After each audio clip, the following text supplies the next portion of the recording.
एक नंबर है, पहले क्या किया जाता है कि घटाया जाता है 28%, उसके बाद 28% बढ़ाया जाता है, ठीक है। ओवरऑल उसे 784 का लॉस होता है। तो आपको पता है ना ओरिजिनल नंबर कितना है। तो एक तो चीज़ जानते हैं क्या, किसी संख्या में 28% का लाभ हो या फिर 28% का हानि हो, तो एक्चुअली वो हानि ही होता है, ठीक है। तो यहाँ पर डिक्रीज तो होगा ही होगा, और हमें दे भी रखा है। तो 28 का स्क्वायर कितना होता है भाई, आप हमें ये बताओ, ठीक है। 28 का स्क्वायर कितना होता है, या फिर आप इसको ऐसे भी समझ सकते हो कि 28 का फ्रैक्शन वैल्यू होती है 7/25।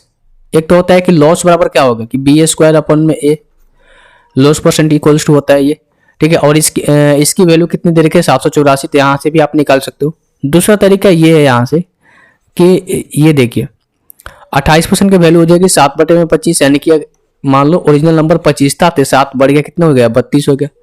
उसी तरीके से दूसरा क्या हो जाएगा, ओरिजिनल नंबर 25 था तो 7 कम हो गया, यानी कि 25 से कितना हो गया आपका 18।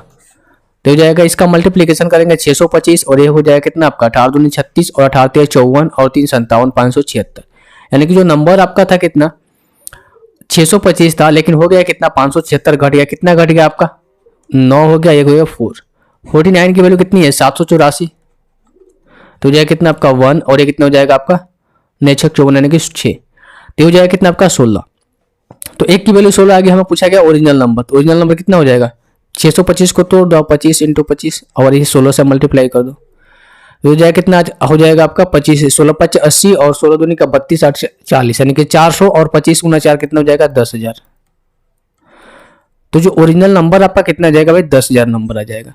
तो एक तो तरीका आपका ये हो गया, ठीक है। दूसरा तरीका आप यहाँ से निकाल सकते हो कि जब आप लॉस निकालते हो ना, जैसे कि मान लो एक संख्या के पहले 25% बढ़ाए, पहले उसमें 25% का लाभ होता है, फिर 25% की हानि होती है। मैं सिंपल यहाँ से एक आपको बता रहा हूँ कि अगर मान लो कि कोई सामान है, उसमें 25% का गेन हो रहा है, 25% का लॉस हो रहा है, तो ओवरऑल क्या होगा पूरे सौदे में 25 का स्क्वायर कितना होता है 625, और बटे में 100, यानी कि 6.25 का लॉस होगा हमेशा।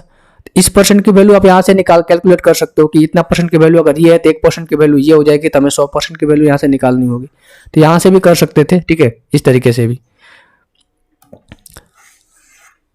तो दोनों तरीका मैंने आपको समझा दिया। आई होप ये क्वेश्चन आपको समझ में आ गया होगा।